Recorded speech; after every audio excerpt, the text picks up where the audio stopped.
I've got a new package of Japanese video games, and we're going to take a look at them on the Retro Hunting Adventures right after these introductory words from MegaManFan.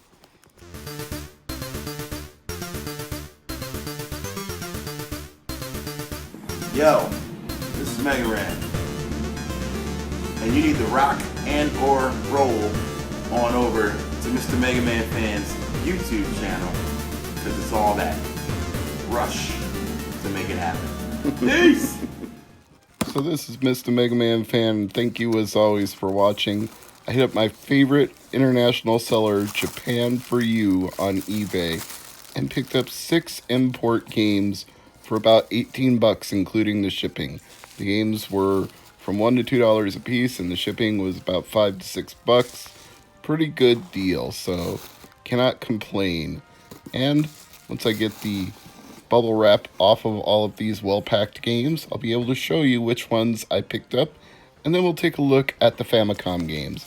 I'm going to save the Turbo Duo / PC Engine games for a PC Engine files, so we'll only test the Famicom games today, but I think we got a pretty good little haul here that you're going to enjoy. Now we're starting out with Kamen Rider Club. The Kamen Rider series is very well known in Japan, not quite so well known in the US. It features a motorcycle riding superhero with an insect motif who fights supervillains, often known as kaijin. And if that sounds like kaiju, you're not wrong. It's considered to have launched the second kaiju boom on Japanese television in the 1970s. Next up, we have a game which is obviously a Hello Kitty game. This one is called Sanrio Carnival Kitty. Again, for only $1, I couldn't resist picking it up. So we're going to see what that one's like and if it's any fun to play. Got to get this little band from around it that you use to put a label on it for shipping. So next, after that, we have another one with a band around it and a shipping label. Once I get that removed, I can show you the cart if the camera will focus and cooperate. We have Musashi no Ken versus NES. This one, I can tell you already, is going to be fun. There's a reference that you will appreciate once I get to that. Now, this last one, I am probably going to horribly butcher this pronunciation, so I apologize in advance to any Japanese viewers. This is GGG no Kitaro Yoki Daimyoko. I'm sure I butchered that. The game is based on a manga from the 1960s by Shigeru Mizuki, known for folklore Japanese monsters, which all of the main characters represent, and it has been adapted into everything from anime to live action to video games, of course. The word GGG, as it's used at the beginning of the title, is supposed to be the sound of somebody cackling or laughing, like ha ha ha ha, GGGG.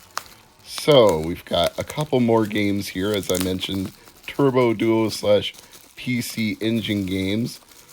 Let's see if I can break through the bubble wrap. I appreciate the careful thoroughness of Japan for You in getting these to the United States. This one is called Quiz Maraguto The World 2 Time Machine Onegai. And I suspect that I will not be able to get very far in this game if it's a quiz game in Japanese, but I don't have very many CD-ROM games, and this one was only $1 and it's complete, so I thought for that price it might be worth featuring on the PC Engine files. $1 is not a huge investment. So if I can't do very well in that one, I do have a backup plan, an alternate game, if you will, which is a Hue card, which I could either play on the Super SD System 3 or with the PC Engine card converter on my TurboGrafx. This one is called Super Momotaro Dentetsu 2. I actually thought that was a typo at first. I thought it was Densetsu, but no, it's actually Dentetsu. So this might be a board game. I'm kind of getting that vibe based on the cover and the artwork on the back. but there's only one way to be sure, and that's to actually play it. I don't know if that boy is like a policeman or a traffic coordinator, but the dice makes me think board games. So now I want to give you a little bit of a reminder that when you import games, and actually when you get NES games in general, you should clean the contacts with some isopropyl rubbing alcohol and a Q-tip. Or alternatively, if you have one of those one-up cards or magic erasers or whatever you call it, you can use that as well. But be sure to get in there and clean the contacts so that when you put it in your top-loading NES or your Famicom or your 8-bit Nintendo or your analog, whatever you've got that you play your Nintendo games with, you don't want to put it in there dirty because it might not read right, it might not play right, and then you're just introducing filth into your console. See all that filth I just took out of there? So lightly dip the Q-tip in the rubbing alcohol, clean it thoroughly top and bottom, and then dry it with the opposite end of the Q-tip. And you will see lots of crud come out of there, unless you're opening a brand new, completely sealed in the box NES game. And how many people are doing that in the 21st century? If you even have a sealed NES game, you're probably a collector who's keeping it sealed for a reason. So I put in Mike Tyson's Punch-Out just to make sure that my top-loading NES was functioning before I started testing out these Famicom import games. And you know what? It turned out I needed to clean Mike Tyson's Punch-Out too. This cart was pretty dirty. I think the Q-tip I pulled out of this one was even blacker than any of the Famicom carts I cleaned. So suffice it to say, a little cleaning goes a long way. One Q-tip later and it worked just fine. Before that, all I was getting was a blue screen. Not a blinking screen, not a blinking power light, just a solid screen with nothing on it. So we're going to start with GGG here, and I think the best thing I can do before you see the gameplay footage is to read you a little bit of the synopsis so you have some idea of what's going on. GGG focuses on the young Kitaro, the last survivor of the Ghost Tribe, and his adventures with other ghouls and strange creatures. Kitaro faces off with myriad monsters such as the vampire Yasha, Dracula 4, and another non-Japanese creations.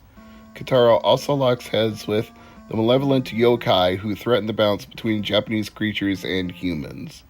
As you can see, we've got a map screen here with different areas that you can enter, and once you enter those areas, it's side-scrolling, kind of like Legend of Zelda 2, The Adventures of Link, but very unforgiving because you can only take one hit and you're dead. And when you're scrolling to the right, things jump out at you very quickly, so if you're not prepared for that, you're going to get whacked big time. But I can say, in all honesty, this is worth $1. Not a huge investment, I know, but I think I would have paid more for that because this is a game where you don't actually need to be able to know the background of GGG to be able to play it, or to be able to read any Japanese to progress forward in the game. You just scroll left, scroll right, attack.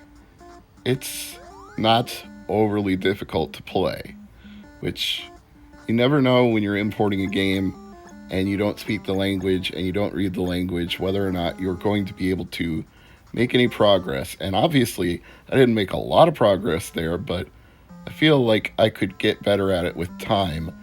And it seems like the opening start screen is somewhat randomized, and this time I've actually got a shoot 'em up type scroll from the left to the right on what appears to be a flying carpet. I should probably watch the GGG anime to see if Kitaro actually rides on a flying carpet at any point. It's not an anime I'm overly familiar with. It was produced by Toei Animation and aired on Fuji TV, but that was way back in the 1960s, although I guess there was a second version of it in the early 70s, a third version of it from 1985 to 1988, a fourth version from 1996 to 1998. So now we're getting into stuff where it's possible I could have seen it. But honestly, I don't remember ever watching GGG. So I think the game actually gives me more interest in the series. So when it comes time for the Sushi Bowl and my friends Antonio and Chris are over, I'm going to ask if either of them have GGG, any of the adaptations of it that have been released over the years. Maybe this most recent one called Kataro of the Graveyard, which aired on Fuji TV in 2008. If they have a copy of that, I'll ask them to bring it and we can watch it, because I feel like there's something to this. I feel like GGG might be even more interesting as a show than as a game. So let's move on and try another one of these 4 Famicom games that I got from Japan for You. And again, kudos to the seller for offering Famicom games for very low prices with very reasonable shipping. So if you're at a point where you've got all the NES games you want or can afford and want to try other things, this is a good time and place to get into Famicom games, because they're not terribly expensive unless they're the really ultra rare titles, just the same as the really ultra rare NES titles are. Here we have Kamen Rider Club.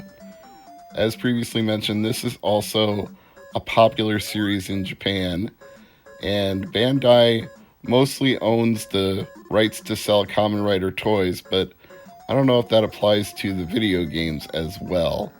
But yes, this is a kaiju insect type of thing that is, I don't know, I guess you could say resembles a grasshopper.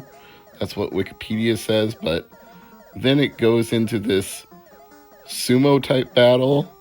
It's like, okay, I understood I was scrolling from left to right in sort of an adventure style game, but then I had no idea how to win or lose at this combat. I just had to mash the buttons and pray, because I have no instructions and no translations. And I don't even know what I'm selecting on these menus. So this one is a little less accessible than GGG. There was not a lot I needed to know to play GGG no Kataro, but Kamen Rider Club surprised me because I know that the Kamen Rider franchise is huge.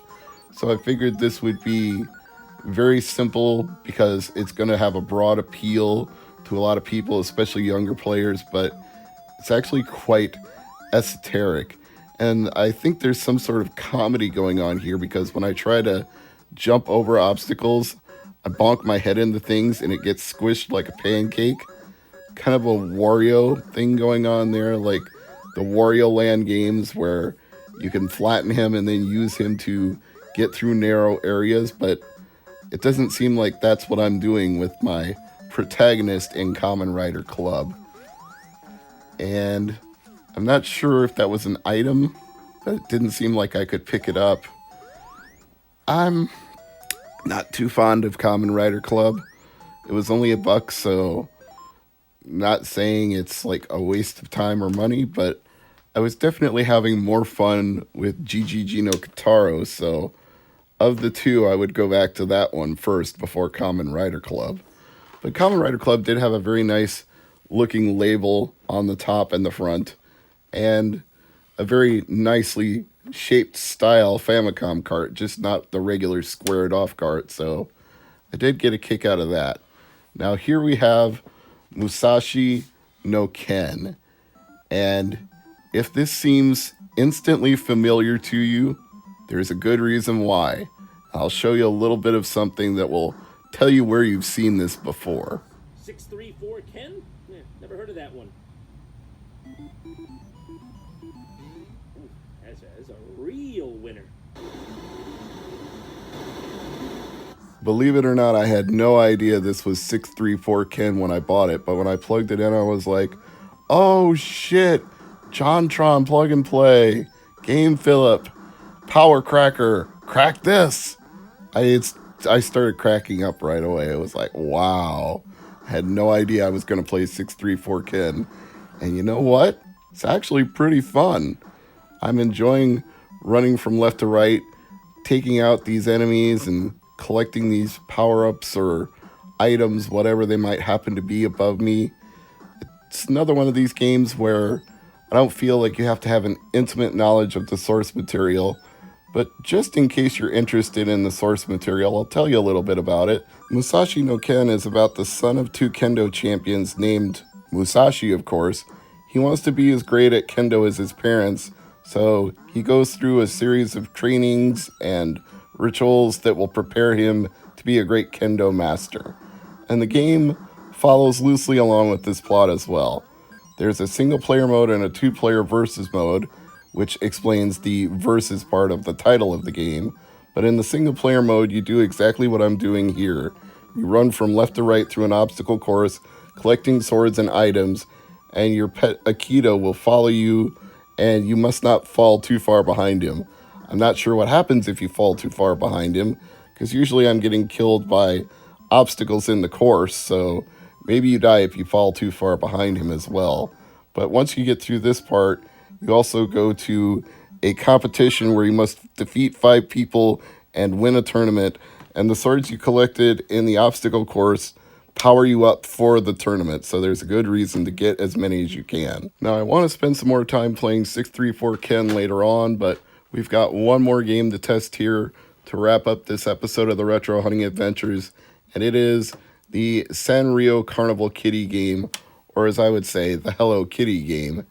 And you should know this franchise without me even having to explain the background or the lore or the manga or the TV adaptations.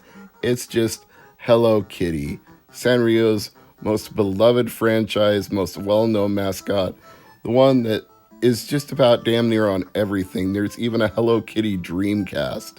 Kind of wish I had it actually, but I haven't been willing to shell out that kind of money to import a Japanese Dreamcast, because what would I do with it that I can't already do with my regular Dreamcast right now?